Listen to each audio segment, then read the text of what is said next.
Trevor, with me on the Calgary Fitness Podcast. Trevor, thank you so much for taking the time. I know you're a busy guy, and it's great that we can connect about this. You're with Apple Fitness. Before we even get into it, I want to know who you are, kind of what you do with Apple, and who you're helping. Yeah, absolutely. So, sales manager at Apple Fitness Store. Apple Fitness Store is a division of Liv North. So Liv North is a nationwide company that has the distribution rights for a product line called Life Fitness, which is the largest manufacturer of fitness equipment in the world. So we sell Life Fitness. We started in 1992. We have offices in Edmonton and in Calgary. And I've been with the company since 2009. Been in the fitness industry since 2003 and kind of started as the manager of our sales team in 2016. So typically this is a side of fitness that not a lot of people give a lot of thought to, because it's kind of just like, I go to the gym and there's my equipment. And I guess take the veil off and tell me what your day-to-day looks like at Apple. Yeah, absolutely. So kind of pre-COVID, the vast majority of the business that we did was what we call business to business. So we were providing equipment to other businesses. So predominantly what you'd kind of expect: rec centers, post-secondary, and then a lot of corporations. I'd say in the last 5 years, we're creating fitness, fitness offerings for their employees, and then real estate amenities, office towers, wanted to provide fitness to their tenants. So that was the bulk of what we did.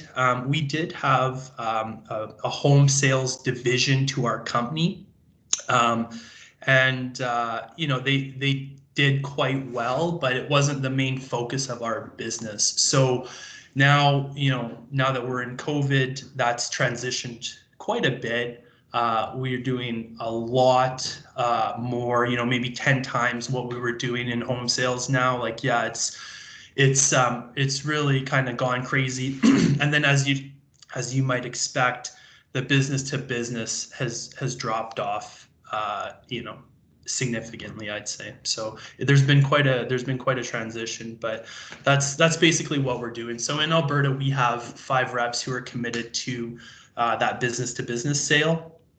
We had a rep in each city that was doing home sales, and now we've had to kind of shuffle that a little bit to pick up the additional workload on the home side, especially while the business to business is a little bit slower.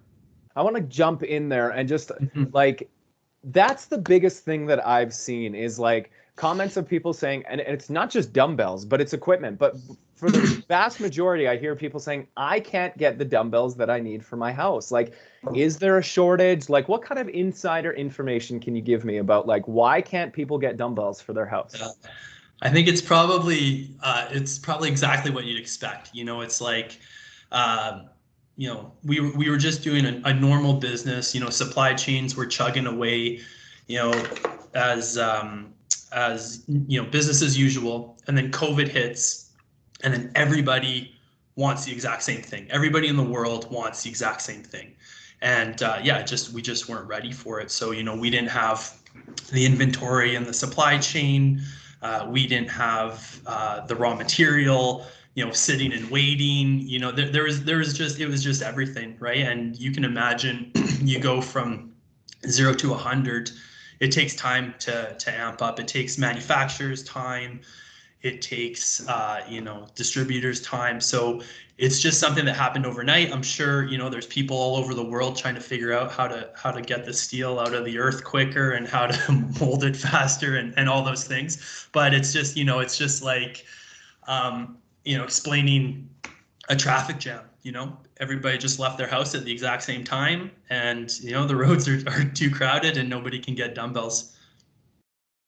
Now I'm really curious. Okay, so this is a side that I really don't know, is like the pricing of, let's stick with dumbbells for just a minute. So right? There's a supply and demand issue right now, right? So if I were to go on Facebook Marketplace looking for, let's say, 15-pound dumbbells, what is a good like typically I'm seeing that people are charging per pound. So they'll say like $2 per pound or something like that. So a 15s would be 30 pounds or $30 each. Like, is that typically like a good price? And how do you know if you're getting scammed on Facebook Marketplace? Yeah, I don't have a lot of experience on Facebook Marketplace, but what I would say is what you want to look at first and foremost is, what kind of material are they offering, right? So just generally speaking, you might have like an iron cast hex dumbbell. You might have dumbbells that have a steel handle, and then you're putting steel plates on top of them. You might have a rubber hex, which is quite common. Then the product that we sell is a urethane hex, is kind of where we start in that price point. And then you may have like urethane encased, welded, handles, or any combination of those types of things. So it really depends on, one, like what's the material, and then two, how is it manufactured? And it's going to be, without like cutting the dumbbell in half and actually looking at how it's made. Some indicators are, what's the brand of the dumbbell, and does that brand actually have their own website, or is it some sort of, private label job where a company somewhere on the continent has just, sourced this out to, an offshore manufacturer, and they're just, they just don't even know what they're making, and they're just throwing it together. So, recognizable brands, like we sell a brand called Hampton, and we sell a brand called UMax. You can go to their website and learn about the product. They offer a warranty. You can see how they're made, those types of things. Those ones are going to cost more if you if you just got a kind of a no-name type thing and you try to find information on it and you can't, that should be less. So per pound, I don't really know. I think $1 a pound is probably pretty cheap. $3 to $4 a pound is more on the expensive side. Our entry level is around $3 a pound. We can get up to $5 a pound, but those are really well-made, products that we could put into a heavy use gym that would be okay. So yeah, I don't know. I don't know if that's a great answer. It could be all over the place. It's a bit of you get what you pay for. But if they don't have a website, if it's not urethane, probably that $3 to $4 is a bit too much. You should be kind of in the $1 to $2 a pound. Yeah. That's cool, man. Like it's a side that honestly, I don't know. Maybe a lot of people listening to this don't really understand either. Like what goes into the pricing, what goes into the brand name, what goes into, and that, like, I love the fact that you say, unless we're cutting that dumbbell in half, it's hard to tell what's inside of it. I think that's a really interesting side. I want to go back to you just a little bit. You said that you've been in the fitness industry for a while, even before Apple. Like, what did you do before you got into this? So I was always kind of into athletics. In university, I played football. That actually transitioned to bobsleigh. I had an 8-year career in bobsleigh. And I remember I was sitting around in bobsleigh. There's a start house that everybody kind of mulls around at before they go. And, I was just out of university, and I remember talking with one of my teammates just saying, I am totally broke. I have no money. I was a student and I hadn't really had a job, and somebody had overheard me and they said, oh, you should apply for this job where I work. And at the time it was a company called Go Mango Fitness Equipment. And they had a vacancy for a home sales specialist. And so long story short, that was in 2003. I applied for that job, got it, and just kind of found wasn't exactly what I had in mind, but it ended up being a really nice fit. I liked the equipment side. I liked the selling component. I liked meeting people, hearing about, what their goals were for fitness, trying to kind of align that with what we could offer them, meet their budget, those types of things. And so it kind of went from there. So in 2009, I left Go Mango and I started with Apple, which is where I've been to date. And my career kind of transitioned away from the home sales to what we call vertical markets, more business to business, and then eventually full commercial sales. And yeah, that's kind of what I've been doing. And one thing that we were talking about offline, just in the communication, even before we just back and forth with email, was you've worked on a couple of cool projects. Like, I want you to dive into those and tell me like some of the cool things that you've worked on. Yeah, no, there's been lots. I've been fortunate. I've had my career's almost 17 years now, so there's been a handful of things. But some of the standouts are in 2013 when the Saddle Dome flooded. I got to work with the team there, and at the time, Rich Hesketh was the strength and conditioning coach, and so we got to basically do that fitness room for the players from scratch. So I helped in the design phase, as well as the equipment selection and layout phase. So I thought that was neat, seeing professional athletes kind of working out on in the room that I helped design, on the equipment that I helped select. So that was neat. Another standout was we were approached by Canadian Pacific Railway to create a fitness center for luxury travelers on one of the train cars.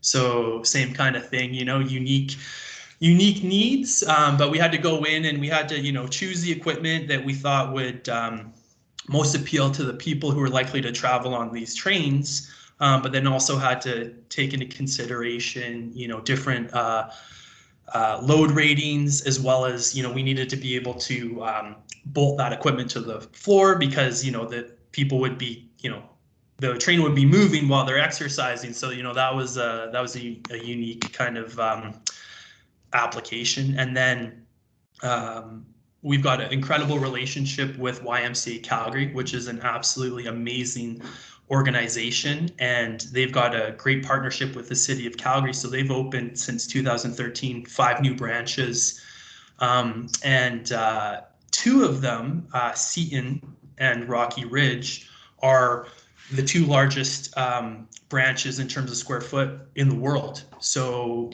same kind of story, helped with those layouts and designs, equipment selection, product mix, those kinds of things. So pre-COVID, they had just over 80,000 members. So we could say, the association with all 8 branches. So we could say, we're working with one group that has 80,000 Calgarians working out on this equipment. So that was really cool. So many things jumped out at what you just answered. So number one, I that's my gym, is the YMCA in Rocky Ridge. Oh, right on. Totally. Now, I had a question about, and I'll get to the Flames in just a minute, but I wanted to go back to the train car for just a second. So my wife and I got married in, she's going to kill me. What year did we get married in? 2014. 2014? Yeah. 6 years. We've been married for 6 years. So 2014. Anyways, we went on a cruise for our honeymoon, and I found that we went to the gym. They had like a little gym on the boat and everything like that. But I found the motion while trying to exercise was just, it gave me nausea, to be honest with you. I found it really difficult to exercise while in motion. How much does that come into play when you try to build a facility on a train car? Yeah, well, I think it's an important consideration, right? And I think the idea of exercising while you're in movement it's not going to be for everybody. But I think the concepts, it's not something that we've done a lot. It's a novel idea, but I think there was some appeal to it, right? If you're trying to create a really luxurious travel experience, just to be able to offer fitness was really neat. But yeah, certainly we had to some omissions we had to make is you couldn't have dumbbells, right? Because you'd be worried about them, rolling around and things like that.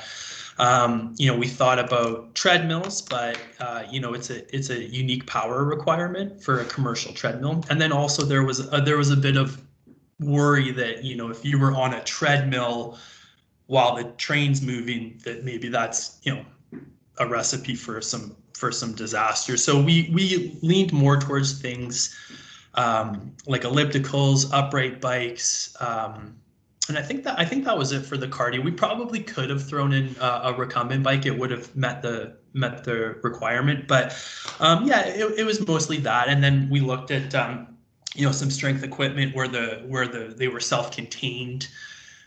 We didn't have to worry about weights, falling off or rolling around or anything like that. I'm not, I don't, it was a very novel project, and I think it was very cool. I don't know that that's going to be the biggest market for us moving forward, but it was a neat project. That's awesome. I want to go back to the Flames now and tell me, like, this probably isn't even insider information, but I want to know what kind of equipment did you put in there? What kind of training, like, did you see some of the athletes do? I am really interested. Yeah, I think it's, working with, whether it's a professional team or just high performance athletes in general, the demands of their sport are very specific. So their training, particularly in season when they'd actually be using this facility, is very much about supporting their in field or in competition demands. So we saw, kind of what you'd expect. There's almost everything is, quote unquote functional movement or movements that the exerciser's defining. So versus like a machine, there's not like a chest press machine or something like that, but if they have, dumbbells, cable machines, Olympic training stations, that was really important. And then they do have some cardiovascular machines where the guys might just hop on, to get their blood flowing, before either a practice or a game, or what I find is quite common is after a game, the guys will, they'll call it, flushing, where they'll just, kind of pedal on a bike for 20, 30 minutes at a moderate pace. So, that's it. I think it would be, nothing, you wouldn't really be surprised by what they had in there, but, what they don't have is the machine defined pieces, like the big giant leg press that, just goes back and forth, or a shoulder press or something. They don't really waste their time with that. And I'm really curious, like you said, you did it after the flood. Did you see what equipment they had in there before, and were you like helping clear some of that stuff out at all? You know what, so we've worked with them, prior to 2013. And I think it was always kind of their training method was always along those same lines. They have a new strength and conditioning coach now. He's been there for a few years, but the tools that they use, the equipment that we provide is roughly the same. Obviously like newer versions before, but yeah, that was it. And let's talk about the YMCA's, like that. When you see that contract come in, like that's pretty huge. I mean, two of the biggest YMCA's in the world. Like, tell me about that process, and like from start to finish, how long do you have that from like conception to purchase to installation? Like what goes into that? Yeah, and actually interesting kind of a side note is my coworker, Russ McLean, he actually worked with the Lethbridge YMCA. And I think if we've got our facts right, which I'm pretty confident we do, that's actually the third largest YMCA in the world. And one of the reasons why we've got so many large YMCAs in Alberta is because the associations have really strong relationships with the municipalities. So they're able to, find partnership with land and building versus, operation. And so they come together, and the municipality will offer the land and the building, and then the Ys will come in and operate them for them, and it's a really nice marriage. So I think we're very lucky that people of Calgary, Lethbridge, they're very lucky as well because they've got these great partnerships. So I believe it was around 2013-14. Maybe even a bit earlier, the city announced that they were going to build these 4 rec centers in Calgary. And they put out a request for proposal for operators to operate them. And, YMCA obviously submitted a proposal to operate 3 of the 4 centers. And one of the centers was just an ice rink. So 3 of the 4, and they were awarded the agreement for all 3 that they bid on. So from there, architects are going to design the space, and almost right away, we're in there because we need a preliminary layout to understand electrical requirements, floor load rating requirements. There may be some scenarios where the ceiling height doesn't accommodate in certain areas, doesn't accommodate certain pieces. So we were in, I would say, at least 3, almost 4 years on some projects, 4 years ahead of time, just establishing like a rough layout, understanding that it needed to be fluid, but that we had to get some things drawn in right away because, if it required power or data or cable or whatever it is that we needed, the architect needed that information early.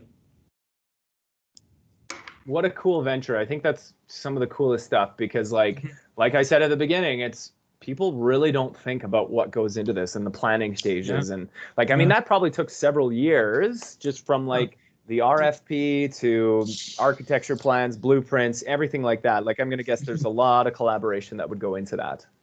Yeah. And then at the same time, it needs to be, you're trying to pin things down, but it also needs to be fluid because the industry is changing and trends are changing and the market's changing and what members want and expect is changing. So yeah, it's really like you're trying to pin it down, but then you have to keep revisiting it because you need to make sure that you haven't kind of handcuffed yourself to a dated plan because you gave drawings 4 years ago. So let's talk about that. Let's talk about from where you were at the beginning of this to where you are now. Obviously, like not even talking about COVID, but what are some of the biggest changes or trends that you have seen over your time in terms of fitness equipment? Yeah, earlier I gave kind of that air quote of functional exercise, and I think that's been it's a bit of a buzzword, and it doesn't really mean anything on its own when you say functional because you could argue that everything's functional, but I think it's this idea where we used to think of fitness centers as these places just full of big bulky pieces of equipment, and if you wanted to work this part of your arm, you went to this machine, and then if it was this part of your arm, you went to this machine, and it was very the movements were very much driven by the types of equipment you have. Now I would say we still have some of that, and that there certainly is a place for that. So I don't want to say like that type of equipment's not good anymore, because it is. But the trend has been to get to what we call like exerciser or user-defined movements. So an Olympic or a squat rack, where you have a 7-foot bar and you can do any type of movement you want with that bar, or dumbbell areas, or cable machines, more where the exerciser has more say in the movement pattern. And then we're also seeing that facilities and exercisers, because ultimately the facility is just responding to what the market wants. In most cases, they want more open space. They want more areas where they can be free to move around and jump and throw and push sleds and drag things. So I'm definitely seeing that's a trend as well. And then maybe just in a broad sense, the final thing is we're seeing different categories of equipment being integrated in workouts. So we used to have like, oh, that's the cardio area, and this is the dumbbell area, and this is the machine area. And I think what we're seeing now is we're mixing those spaces up a little bit. So you may go to an area in a gym, and they have a couple pieces of cardio, an Olympic rack, and some dumbbells and some benches, and they have it all in the same space, so that the exerciser can grab what they need during their workout, very conveniently. I think that's so cool to hear too, because like I mean, you have to keep up with the trends. You have to keep up with, you know, the user demands. And I understand that. Like, I'm curious too. Tell me a little bit about how you are exercising personally and maybe how that's changed from when you used to be into bobsleigh. Yeah, I think it's a good question because I've really gone through a bunch of reinventions. Bobsleigh was, very much a strength power sport, and you're actually well served to carry a lot of weight on your body. It's a sport where the sled and athletes are weighed together, so that, and you want to be as heavy as possible underneath the limit. So if you're a heavier guy, you can take weight out of the sled, and if you're a smaller guy, you got to put more weight in the sled, which makes it harder to push. So I went from always trying to like be bigger, always eating more, doing all those things, lifting, so I'd be heavier. And then when I got away from that, I really transitioned. So I focused on more endurance sports, I'd say. I got into road cycling, I got into running. I got very heavily into yoga for a little while, and now I'm just, I'm trying to do things that that just make me feel good. That's the outcome I'm after is a lot different from when I was an athlete. So yeah, less huge lifting and more kind of a balanced approach to my exercise program. And we were talking about even before we started recording, but you are a dad, you've got 2 young kids. Like how has that changed kind of your routine? Yeah, so I think I used to, and also being a committed athlete, I used to dedicate a lot of time to my workouts, and now it's an hour in the morning, before the kids are up. So I think that's been the biggest difference is, you don't really have the luxury of just taking as long as it takes. You're working under a time limit. So, I've got to get everything done in under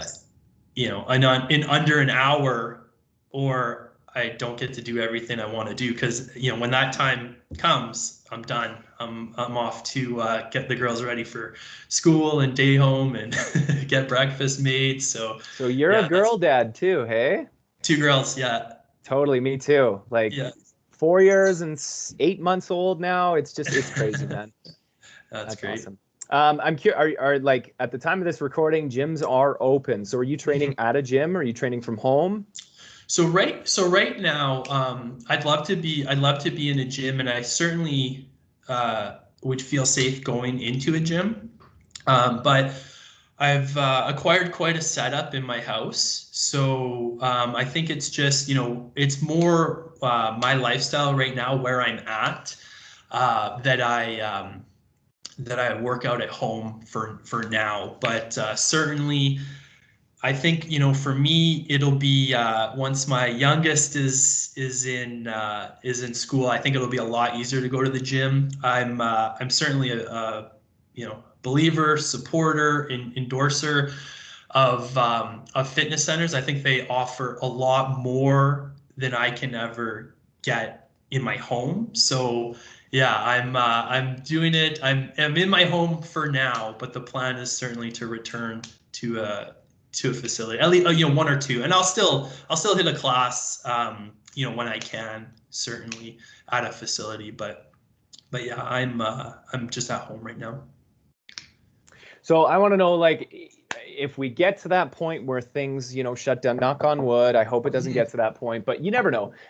If someone is, they're forced to work out from home and maybe they don't have a lot of equipment, I guess, what are your top 3 investments that you would recommend that somebody get to have a fully ingrained program that would be able to garner some results? Yeah, it's so tough because, and I get this question a lot, like what's kind of the magic bullet of home equipment?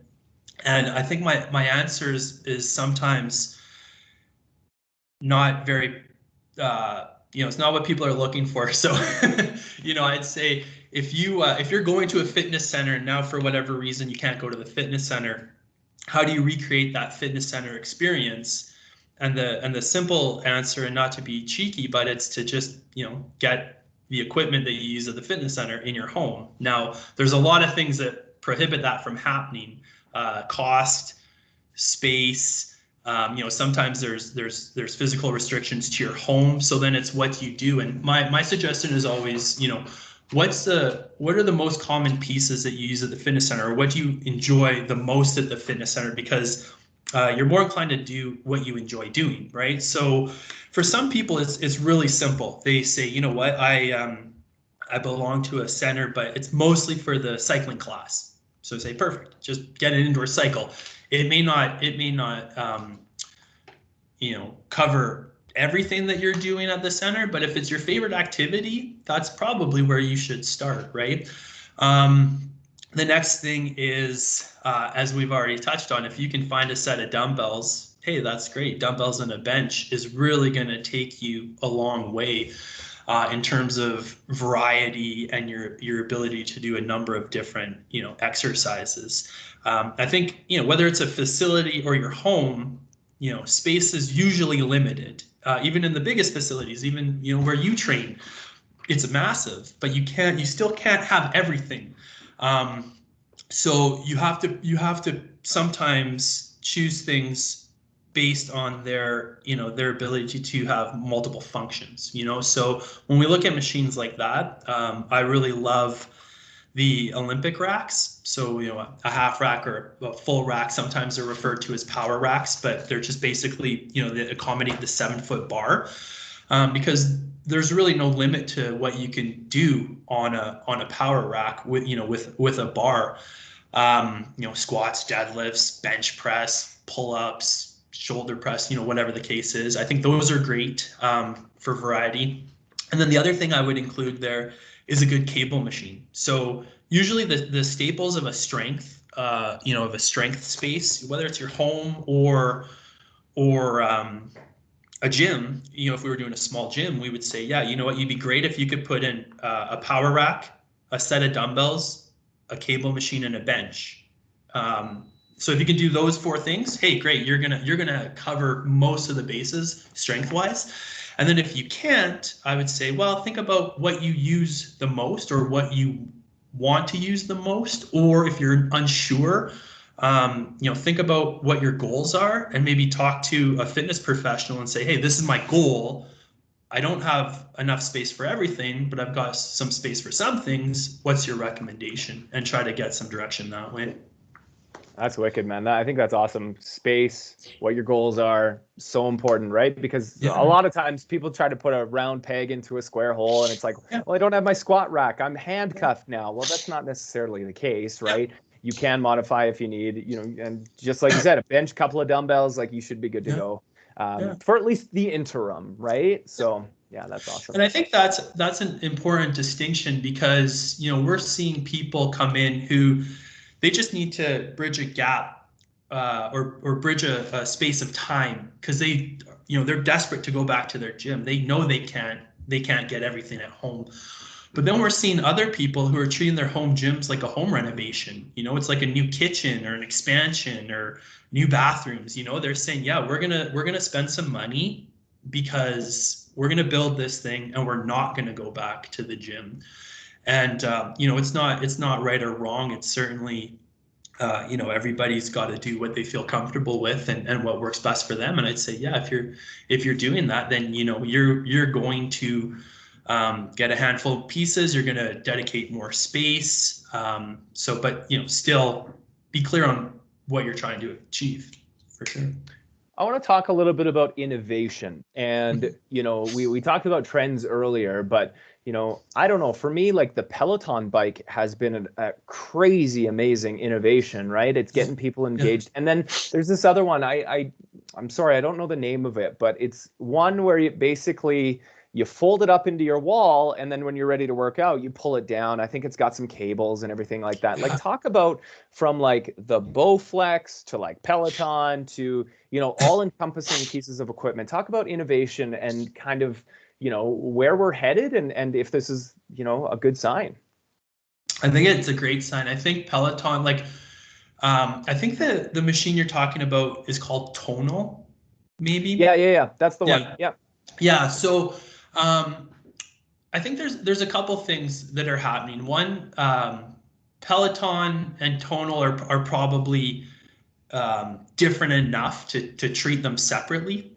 Peloton, what's incredible about Peloton, and I think even Peloton would say this, is it's certainly not the bike, right? The bike is actually, it's probably not even one of the top 10 bikes made, right? And I think they're fine with saying that. But what is special about Peloton is the console and the content that comes onto the console on that bike. So, the instructors who certainly look the part, right? They have these amazing looking instructors, and they're playing great music, and they're they're as engaging as it can be in a digital environment. And some of the features that you can opt in on are actually sending the metrics from your ride back to the instructor, and the instructor can actually call you out. I think that is probably the closest you're going to get to an in-person class without being in an in-person class. So I think they've done an amazing job of that, and they're reaping the rewards because it's hugely popular, and they're selling tons of bikes, and they're selling tons of subscriptions. But to kind of that point, and my earlier point is, I believe that Peloton views themselves as a digital company, not an equipment manufacturer. And I think, hey, that's good for you. We'll see. Some problems I see, coming down the road are, certainly the maintenance of the bikes. I think, if you're going to spend the $3,000 or whatever it is on the bike, I think you need to have a clear understanding of what's it going to look like if I need a repair on this bike, because to me that's been quite unclear is how they manage that. You have a very expensive console on the bike. What's the life expectancy of that, and what would you do if you needed to replace that, and how much would that cost? I think that's something to consider. But overall, I think it's a pretty slick product. It's pretty cool. Tonal, I think, is cool for a different reason, and I don't know a ton about it, but I think they're using electromagnetic resistance. So they push a current through the magnet to increase or decrease the resistance. I think that's really cool. And because of that system, they don't need any weights, which is neat. Mounts to a wall. It's very compact. And then it gives you some personalized programming. So I think it's, if people are going to use where they live is also going to be the place that they work out in, they've created a solution that seems pretty good. I've never tried one, but it looks cool, sounds cool on paper, and it doesn't take up a lot of space. And let's talk about some specific pieces of equipment that maybe you think are kind of I don't know, I want to use this, but for lack of a better term, the wave of the future. Like the one thing that, for example, I'm seeing a lot of right now is the belt squat machine. And I don't know, like I'm seeing a lot of people are actually recommending this over the barbell squat because it's less compression on the spine. It's making sure that, you can still load up the weight, but you're just not having those compressive forces by having, 400 pounds, 500, 600 pounds on your back. So I'm curious, like that's the bigger one that I've seen, but are there other pieces of equipment that you see maybe coming down the tube or that are on the market right now that are kind of changing the way we think about fitness? You know what? I'm trying to think of something that would stand out just from like like the Peloton was certainly an innovation, but it was just an add-on to the bike, which has been around forever, and Tonal is an innovation, but it's kind of a variation of a cable machine. The belt squat is really interesting. Been around for a while, actually, but it was largely used, I think, in high performance training applications, and I think it's just now that you're starting to see, facilities kind of put them into their regular, general fitness offering. I was at a conference last year, and they said 2019 is going to be the year of the booty. And I thought, okay, maybe that's true. If it's not already, I don't know. But, you know, kind of similar to the belt squat, you've seen a lot of machines that are just, they're strength machines specific to glutes, you know, and I think whether they're revolutionizing fitness or not, they're certainly popular enough to be mentioned. You know, one that stands out to me is one that we offer is called the glute drive, but it's basically, if you've seen the people kind of leaning back on the bench with their feet on the floor, thrusting their hips in the air, and then they'd put a bar, and, you know, it's super awkward, like really difficult to do, but, you know, a movement that we know targets your glutes. You know, there's been a handful of manufacturers have tried to tap into that, you know, this idea that, you know, we want to be, you know, we want, you know, huge round butts now. And I think, I don't know if that's a fad or a trend or what, but it's certainly, you know, there's a market for it regardless of what it is now. So I'd say that, you know, that's one, but, you know, even trends like we haven't talked about it yet, but like CrossFit was certainly a trend. It wasn't a fad. You know, it had staying power, right? It really kind of revolutionized the market. And I think what you saw was, yeah, and I mean, maybe it's a bit of branding, but you just had kind of an exercise program that just focused on, you know, a bunch of different things that weren't, you know, that you didn't need a lot of machines for, and that were really effective in getting you fit. So like the barbell exercises, so whether it's cleans or squats or any of the Olympic lifts, you know, pull-ups, bench press, like whatever it was, it's just simple things, but they packaged it really well. And then what we saw from it was people were getting really strong doing that. And we realized, like, hey, yeah, you know, men, women alike, this is pretty cool. I like this. So, you know, it may be, I don't know if it's fully to credit it, but certainly it helped kind of push this this idea of what we find attractive and how to get there. And I think, you know, not this started on talking about butts, and it's not just necessarily about butts, but, you know, this idea of like building a strong body, you know, and strong bodies are attractive in both men and women. And I think that was, you know, they certainly helped push that narrative. And now you maybe, you know, thing like the glute builder or something may be kind of a spin-off of that. But I think we've seen that, you know, just strong, healthy bodies are really attractive. Trevor, this has been great. I could chat with you all day about this because I am I'm an equipment nerd. I'm a fitness nerd. So I love hearing about this kind of stuff. But I do want to be respectful of your time. Where can people find more information about you, what you do? Like, throw out the websites, throw out your own personal handles, whatever you want to do, where people can, you know, maybe even ask you questions. Yeah, no, I'd love that. And, you know, I'm the same as you. I could talk about it forever. So, you know, to learn about Apple Fitness Store, applefitness.com, that you're going to get our Alberta division. You know, so if you're in Alberta, certainly that's a good way to find us. If you're outside of Alberta in Canada, livnorth.com.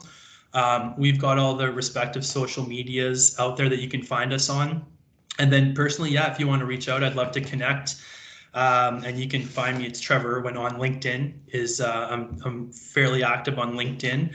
And that's the main one. Perfect. Trevor, thank you so much for your time today. Is there anything else you want to add before I let you go?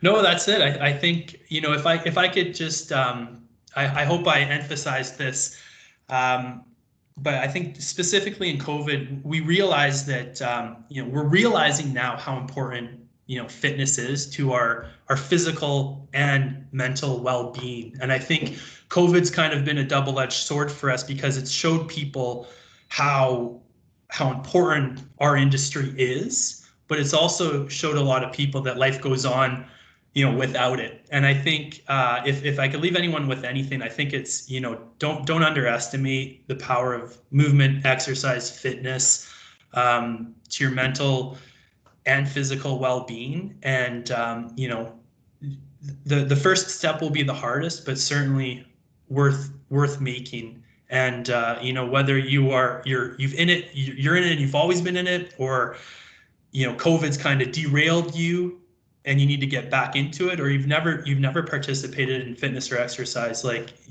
now's the time. Do something. Grab that dumbbell set off of Kijiji, or join a fitness center now, or do something in your home. But yeah, take the first step. You won't regret it. That's the thing too, is like, in my opinion, action always it always beats motivation. Right? Yeah. You could plan and plan and plan and say, I'm going to have this glorious gym in my basement and I'm going to renovate. We talked about that earlier, right? And I need this. I need a Peloton. I need dumbbells. I need a bench. I need a squat rack. But action. Even if it's just like 20 minutes up and down your stairs, whatever, right? Just start. You're going to get those endorphins pumping. I love to hear that, Trevor. I sent you an invite on LinkedIn, so please accept me. Sounds good. Well, thank you so much, Trevor. Before you run, don't hang up just yet. I'm just going to stop the recording. Thank you so much for your time today. Absolutely.